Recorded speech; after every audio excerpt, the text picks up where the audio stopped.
de organização, do ponto de vista da sociedade, do ponto de vista das universidades e setores do legislativo, precisa ter uma voz mais forte. Eu gostaria, inclusive, deputada, pela sua força, pela sua representação política e o respeito que nós temos na Universidade de Brasília tem com você, que você deveria chamar o presidente Lula, porque ele, em 2002, disse que a ESCA era, 2003, a ESCA era uma prioridade nacional. Esse estudo mostrou, não sei o que eu vou passar para você, o resumo desse estudo, o disquete, se você puder viabilizar isso. A primeira questão que esse estudo mostrou que demonstra que, apesar de todo o processo de articulação, mobilização e dos programas e ações desenvolvidos pelo governo, em parceria com as organizações não governamentais e cooperação internacional, não existe uma política nacional de enfrentamento da ESCA no país. Então, nós precisamos construir essa política. Precisamos realmente efetivar uma política de informação e uma política de capacitação que seja assumida pelo Estado em parceria com a sociedade, não o contrário. O papel da sociedade é mobilizar, é botar fogo na lenha para construir um discurso real e não ideológico. Então, nós precisamos fazer uma avaliação desses últimos 3 anos, das nossas estratégias, do que fizemos e verificar de que forma nós podemos chamar para si o discurso que legitimamente já foi apoiado e aprovado como real e que na prática não ocorre. Na verdade, eu não tenho esse discurso tão... eu tenho um discurso alegre, mas eu não tenho um discurso de que nós avançamos demais. Nós somos fundo, mas não conseguimos fazer desse discurso uma realidade no campo das políticas públicas. Essa pesquisa mostra que o único ministério que tem orçamento público destinado à questão do abuso e da exploração sexual é a Previdência Social, é o Ministério do Desenvolvimento Social, através do programa Sentinela, que agora até vai ter outro nome, que eu não me recordo agora. Ou seja, de 29 ministérios que foram pesquisados pela matriz, apenas um tem orçamento público nessa área, e o Ministério de Direitos Humanos ou é subsecretaria ainda?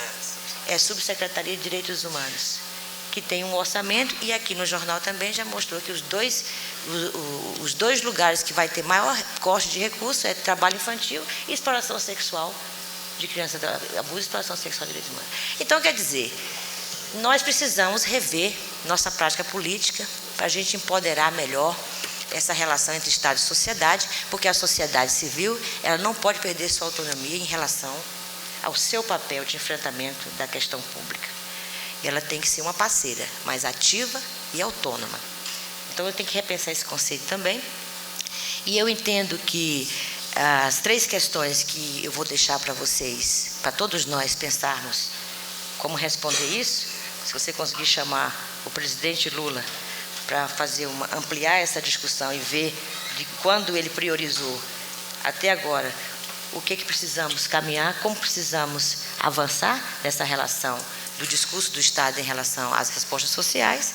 A primeira questão é: como construir uma rede de proteção social para crianças e adolescentes em situação de ESCA no Brasil, considerando as profundas desigualdades sociais, de gênero, raça, orientação sexual e baixo acesso às políticas públicas. Segundo, como desmobilizar as redes de exploração sexual comercial transnacional no contexto do crime organizado, da migração e do tráfico, se a impunidade é uma realidade do contexto da ESCA no Brasil. Terceira, como afirmar a necessidade de um novo projeto de sexualidade como direito numa sociedade que ainda se pauta hegemonicamente pela repressão e banalização da sexualidade. Essas 3 questões ficam para que todos nós possamos, com os nossos conhecimentos acumulados e práticas acumuladas, repensar daqui para frente como vamos dar centralidade efetiva ao enfrentamento do tráfico humano no âmbito do Estado, da sociedade civil, da cooperação internacional, da mídia e do mercado. Eu acho que a gente não conseguiu ainda envolver o mercado nessa discussão. Claro, porque efetivamente o mercado ele privilegia o econômico em detrimento do social. Eu acho que nós temos que melhorar o meu discurso. Nós temos que dar centralidade ao social em detrimento do econômico. É preciso efetivamente dar essa centralidade para que o Estado possa realmente reconhecer no objeto da realidade o lugar próprio de reconhecimento das grandes transformações que ele tem que fazer internamente para dar as respostas necessárias às questões sociais. Eu agradeço o espaço. Quem quiser e tiver interesse em ter esse estudo que nós acabamos de lançar junto com a Seivretiro Suécia, pode entrar em contato, né, com o meu e-mail, que é mlucia@unb.br. Agradeço a mesa e a todos vocês. Um bom dia, obrigada. Obrigada, doutora Maria Lúcia Pinto Leal, pela exposição. E eu passo a palavra nesse momento para a pessoa que já foi mais citada nesta mesa no dia de hoje.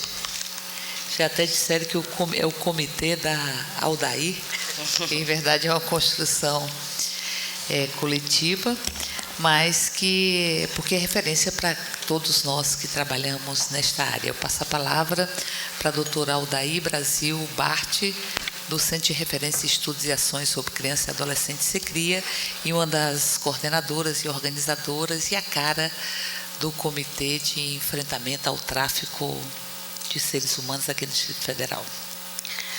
Bom, eu queria agradecer a presença de cada um aqui, dizer da importância desse evento e ressaltar o papel do Comitê de Enfrentamento ao Tráfico de Seres Humanos no DF. Eu acho que não é uma obra individual, isso é uma construção coletiva e que nós passamos o último ano inteiro tentando levar, primeiramente para 6 cidades, a questão do tráfico, que eram as que tinham sido apontadas como, na pesquisa da PESTRAF, como os locais de maior incidência de tráfico. Desenvolvemos um caminho longo em que partimos de uma negação total de que existisse tráfico no Distrito Federal, até a comprovação e até o discurso das vítimas de tráfico no Distrito Federal.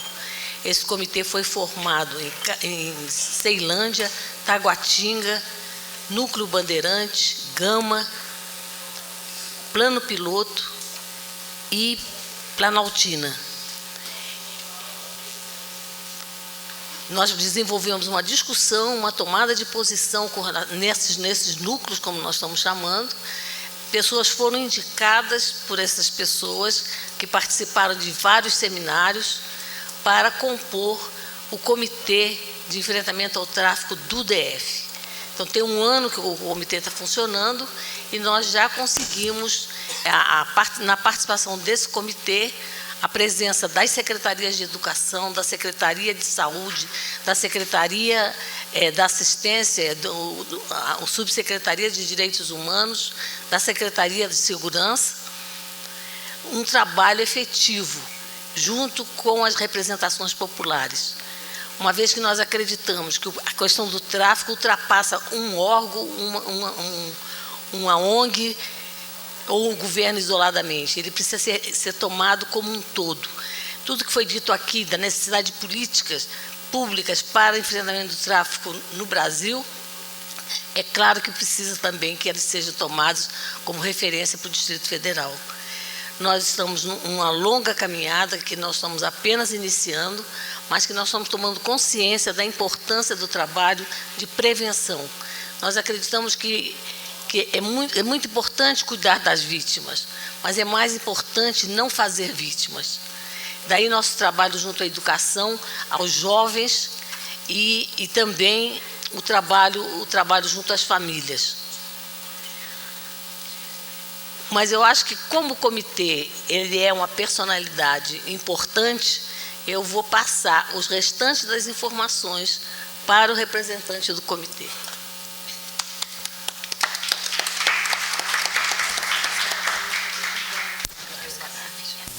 Eu passo, então, a palavra para o Jacques Nunes de Freitas, que vai apresentar, viu, Carlos? Carlos é coordenador da comissão, vai apresentar uma série de tarefas para a gente efetivar aqui na Câmara Legislativa, pelo que eu estou intuindo. Palavra com Jacques Nunes de Freitas, que é delegado do Comitê de Enfrentamento ao Tráfico de Seres Humanos do Distrito Federal. Bom dia a todos, agradeço a oportunidade. E eu também participo lá da Paróquia São José de Taguatinga. Atuo hoje como membro lá da Sociedade de São Vicente de Paulo, que é um grupo católico que faz um trabalho com famílias carentes no sentido da promoção humana. E apresento-me hoje aqui como um delegado do Comitê de Enfrentamento para Tráfico de Seres Humanos, representando nela a Sociedade de Taguatinga, da qual fui indicada pela população organizada. E nós pretendemos aproveitar neste momento, tão significativo para todos nós, dar visibilidade ao trabalho de enfrentamento ao tráfico de seres humanos, para falar da experiência deste ano, né, das nossas atividades, perspectivas de trabalho. Como já foi colocado, ele é composto aí por pessoas de Taguatinga, Ceilândia, Gama, Núcleo Bandeirante, Plano Piloto.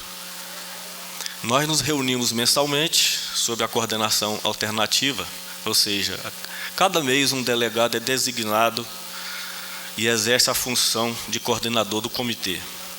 Cumprimos um plano de trabalho por nós mesmos elaborado. Este plano contém 3 eixos básicos com ações específicas para cada eixo, a saber, a mobilização e articulação. Isso é importante. Também de prevenção e atendimento, monitoramento e também avaliação. Desses eixos, priorizou-se a articulação e a sensibilização das instituições e da população para a questão. Compreendemos esta opção como um trabalho de prevenção ao tráfico. Escolhemos a educação, ou seja, acreditamos que por meio da escola nós poderemos atingir crianças, adolescentes, as famílias com uma ação esclarecedora, passando orientações de como se proteger diante desse problema, que às vezes ele é desconhecido. Discutimos as políticas públicas com cada setor do Executivo, procuramos o Legislativo do Distrito Federal, de onde surgirão as futuras leis locais que se fizerem necessárias para erradicar esse trabalho de exploração sexual de crianças e adolescentes. Participamos das agendas dos conselhos comunitários e também nos articulamos com os conselhos tutelares. Nesta ocasião, dos vários setores visitados, nós tomamos conhecimento de casos com características próprias do crime do tráfico aos seres humanos. Além disso, com a divulgação empreendida, percebemos que as rotas inicialmente registradas pela PESTRAF incluíram-se outras regiões do Distrito Federal que nos procuravam para falar de suas histórias e também pedir orientações a respeito do problema vivido. Constatamos neste ano que o trabalho precisa ser ampliado para atender a realidade que vem sendo identificada, ampliando com ações de âmbito regional e local. Refiro-me à necessidade de formação de uma rede no Centro-Oeste que possa dar conta de fechar corredores por onde atua a máfia e passam as vítimas do tráfico interno e também externo. Fechar no sentido de estabelecer estratégias que lidem com o problema de forma organizada.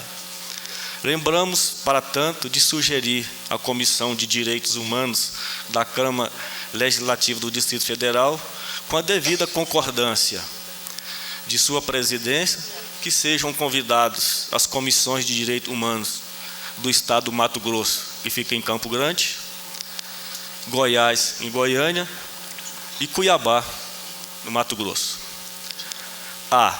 Discutir mecanismo de proteção às pessoas vulneráveis ao tráfico de seres humanos, interno e externo. B. Organizar rede de enfrentamento ao tráfico do Centro-Oeste, propondo legislação sobre a questão que atenda às especificidades da região, tais como áreas de fronteira, população indígena e corredores interestaduais. C. Iniciar um processo de mobilização e responsabilização quanto às diferentes abordagens nos estados da região Centro-Oeste, propondo agenda de trabalho conjunta. No entanto, a ação local no Distrito Federal indica que nossos limites de trabalho precisam também ser mais abrangentes. Que seria: será importante chegar à academia de polícia ao processo de formação de novos policiais. Produzir material para entregar e compor a agenda das escolas que lidam com a sexualidade, com currículos e didáticas próprias para a questão. Incluir outras regiões administrativas no trabalho de combate ao tráfico. Capacitar pessoas para comporem os núcleos de referência nas novas regiões adeptas ao trabalho. E também continuar a divulgação da questão em outros setores da sociedade. Estas e outras atividades supõem recursos de natureza variada, porque significam um processo em curso que não pode ser interrompido sem afetar-lhe os resultados. Neste sentido, achamos por bem passar às mãos da senhora presidente da Comissão de Direitos Humanos da Câmara Legislativa do Distrito Federal uma solicitação devidamente justificada para uma emenda parlamentar ao orçamento de 2006, para permitir atuar de forma ampliada com ações de conhecimento, de mobilização, de capacitação e repressão ao tráfico de seres humanos no Distrito Federal. Antes de eu concluir, eu queria passar para a deputada Érica Cocai o projeto de erradicação de tráfico de seres humanos no Distrito Federal. Agradeço em nome do Comitê, a Comissão de Direitos Humanos da Câmara Legislativa, esta oportunidade, esperando que o registro do assunto nos anais desta Casa seja uma prova de que o Comitê, municiado por estudos e pesquisas, trabalhe no sentido de mobilizar as forças vivas da população, assegurando à população de mulheres, crianças e adolescentes seus direitos como cidadãos deste país. Obrigado a todos.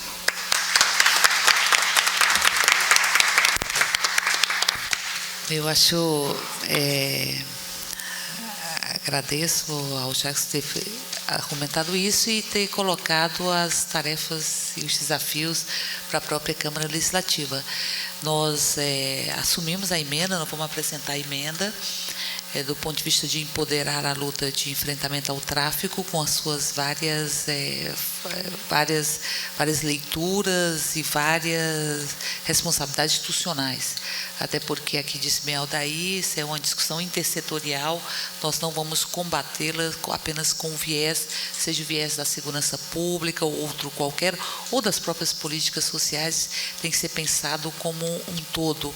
Até porque nós não disputamos apenas a sobrevivência, a desigualdade social, o nível de exclusão social. Há uma disputa em curso de sociedade, modelo de sociedade, que é a disputa da construção da subjetividade, a construção dos desejos, das relações, dos afetos, que estão também mercantilizadas e coisificadas. E quando se fala de desigualdade social, é preciso atentar também da construção de necessidades, que são necessidades pautadas pelo consumo, e necessidades pautadas pelos ícones e os símbolos de empoderamento que se concentram nas coisas, no tênis, na calça, no batom, na viagem, no carro, que são a coisificação do ser humano e uma humanização das próprias coisas. Então, eu diria que nós temos que cuidar também da construção de valores e a mediação das relações comunitárias e familiares, a enxurrada de desejos que são despejados nas casas. Nós tivemos aqui uma audiência pública para discutir a implantação do SUAS, e me pareceu interessante o SUAS porque busca a consideração das relações tanto comunitárias quanto familiares na construção de valores e de enfrentamento às desigualdades. E aqui foi dado alguns dados. Um dele aponta que o maior nível de indigência e pobreza, indigência de renda per capita por família de até 1/4 de salário e pobreza de até meio salário, estão concentrados nos municípios de até 20 mil habitantes. O menor índice de escolaridade também nos municípios de até 20 mil habitantes. Mas não é daí que estão surgindo as formas mais violentas de rompimento com os códigos sociais e com a construção social, de rompimento dos ideais. Surgem das grandes cidades e das metrópoles, eu diria, esse nível de violência. O que indica que talvez aí, nos municípios de até 20 mil habitantes, as relações comunitárias sejam mais preservadas e as relações de mediação. Mediação que eu digo é porque um pouco a gente está voltando a uma era medieval, de que as coisas que acontecem, que chegam nas nossas casas, via de regra pelo aparelho ideológico da mídia que é construído hoje, elas vêm e são absorvidas, apreendidas, internalizadas. Então, a você ver o que você vê, você está apreendendo. É um pouco uma relação medieval, onde não se tinha a história do ser humano, as suas construções culturais e a formulação de seus próprios conceitos para incorporar e adequar as informações que vinham e que seriam despejadas para os seres humanos, hoje de uma forma muito mais violenta e de uma forma muito mais invasiva, eu diria, pela televisão, pelos modelos de perfeição, por tudo isso que é construído. Então, portanto, essa é uma relação medieval, você não tem mediação, e é preciso que a gente cuide das mediações que são estabelecidas. Nesse sentido, acho que é bom suas, e eu acho que a gente tem que trabalhar nesta perspectiva também, de como resgatar, empoderar as construções comunitárias, as construções familiares, para que nós possamos, a partir daí, adequar as invasões que acontecem nos próprios lares, do ponto de vista dos ideários, dos ícones de uma sociedade mercantil. Eu gostei do que a baiana falava, a Maria Lúcia Leal, do ponto de vista da reificação do mercantilismo. Porque, em verdade, quando a gente discute tráfico de seres humanos, é isso. É isso. E ele é construído nesta sociedade por todo esse nível de exclusão, tanto social quanto da própria construção real e mediada comunitariamente da subjetividade. Tráfico de ser humano significa impedir que o outro se reconheça enquanto ser humano, ou dar a ele a condição de sujeito. Nem do corpo, nem da sexualidade, nem do dia, nem das horas, nem da vida. E o ser humano não se reconhece enquanto ser humano sem liberdade, sem condição de sujeito. Assujeitado não é humano, ou é humano pela metade. E a gente viu isso, e viu essa discussão, de certa forma. Primeiro, essa discussão do assujeitamento e, ao mesmo tempo, o não acreditar no próprio Estado. Então, não reforçar o Estado enquanto um instrumento de construção do bem-estar coletivo, a individualização da busca de soluções para problemas sociais, que é o que nós estamos vivendo, e vimos agora no sim, no não, no referendo, nós também vimos isso. E vimos uma outra coisa, que essa individualização também faz com que as pessoas se emparedem, se blindem para dizer aonde é que eu me situo nesta sociedade. E eu quero me situar dentro da condição de cidadão do bem. E eu quero me situar, eu quero me blindar, porque eu também não tenho muita segurança de quando eu sou cidadão de bem e quando eu não sou. Porque se você transgride com uma arma, você também tem uma transgressão quando você vira um sinal vermelho, quando você busca o pequeno jeitinho, a cordialidade falada pelo Sérgio Buarque de Holanda, que é um pouco da característica da formação do povo brasileiro. Então, essa coisa do cidadão de bem é uma forma de eu me blindar, me afastar de todos que já foram considerados como não do bem, que estão nos CAGES, ou enfim, que estão aí precarizados, como dizia a baiana, enfim, dentro de uma série de condições de precarização.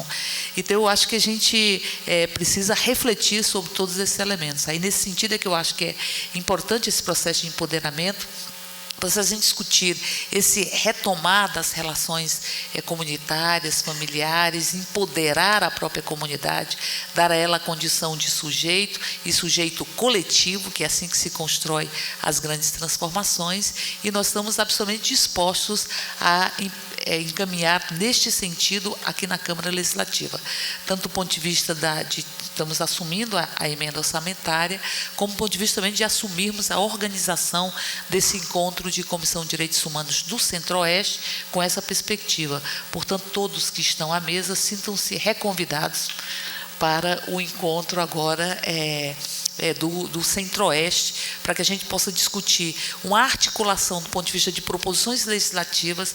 Tem uma série de coisas que nós podemos trabalhar aqui, tanto do ponto de vista de qualificação de profissionais da educação, qualificação de profissionais da segurança, do ponto de vista da identificação, da desnaturalização, da exploração sexual e do próprio tráfico. Isso nós podemos trabalhar do ponto de vista legislativo como um projeto de lei, e também podemos trabalhar uma série de campanhas. A gente tem um projeto aqui que é simples, absolutamente simples, que é em todos os locais de turismo, como hotéis, aeroportos, rodoviárias e tal, denuncio que é a exploração sexual de criança e adolescente, que seja bem sinalizado. É um projeto absolutamente simples, que está já tramitando na Câmara. Mas eu quero dizer o seguinte: para além da discussão da emenda orçamentária, nós temos uma série, tem um leque de iniciativas, de projetos simples que podem ser desenvolvidos aqui e que a gente gostaria de discutir coletivamente, que pode ser feita uma articulação com os legislativos de outros do Centro-Oeste, para que possamos fazer de forma conjunta. E, além disso, para que possamos trabalhar realmente isso que já foi falado pelo Jacques, do ponto de vista de bloquear as rotas. E aqui é uma rota, tem regiões de fronteira. Goiás está despontando enquanto um grande expoente do tráfico de seres humanos. Goiás, Ceará, outros locais, mas Goiás particularmente, que está o entorno do Distrito Federal. Nós estamos com alguns casos de tráfico interno, interníssimo, eu acho, dentro de próprio Brasília, né, de uma região de Brasília para outra região, mas meninas, particularmente meninas, que foram impedidas de serem livres. E que, além do trabalho escravo, enfim, uma série de outras coisas que existem no Distrito Federal. Que você, em verdade, fica eternamente devendo uma dívida que você não teve nem consciência de fazê-lo, porque você foi vítima de uma série de armadilhas. E, por fim, eu gostaria de pontuar alguma coisa, foi falado pela Neide, falado pela Maria Lúcia Leal também, que diz respeito à impunidade. Eu acho que a questão da impunidade, ela alimenta a naturalização. Esse dado foi falado pela Maria Lúcia Leal, ele é angustiante, angustiante e mobilizador ao mesmo tempo, né? Porque de 900 tantos municípios onde existe a exploração sexual, são 50 que estão envoltos, é isso? Com alto grau de impunidade, né? E nós vamos ver o que aconteceu com a CPMID, alguns rincões que a gente fez essa discussão aqui através do Fórum de Enfrentamento à Exploração Sexual. Por isso que, assim, não há nenhum tipo de perseguição aos vitimizadores. Há a perspectiva de que o Estado Democrático de Direito e a condição de sujeito, a República, sobreviva a uma tendência muito grande, que é cultural, construída culturalmente, a impunidade, não é? Por isso que a gente acha que é importante que esta casa tenha reaberto um caso de exploração sexual que envolve parlamentares dessa casa. Achamos que é importante, até porque você não pode simplesmente a sociedade civil, através de determinadas organizações, apresentam uma representação dentro do que prevê o Código de Ética e simplesmente isso é ignorado.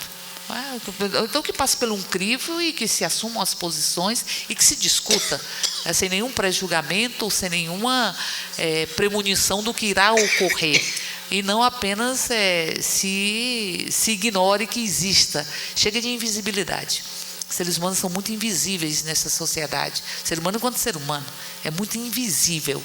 E chega de invisibilidade em vários aspectos. Por isso que nós estamos muito felizes de termos feito essa discussão no dia de hoje, considerando que tem muitos desafios, muitos caminhos a percorrer, e o compromisso da Comissão de Direitos Humanos com com o enfrentamento ao tráfico de seres humanos, que é muito concentrado na exploração sexual e que atinge, segundo alguns dados, até quase 50% crianças.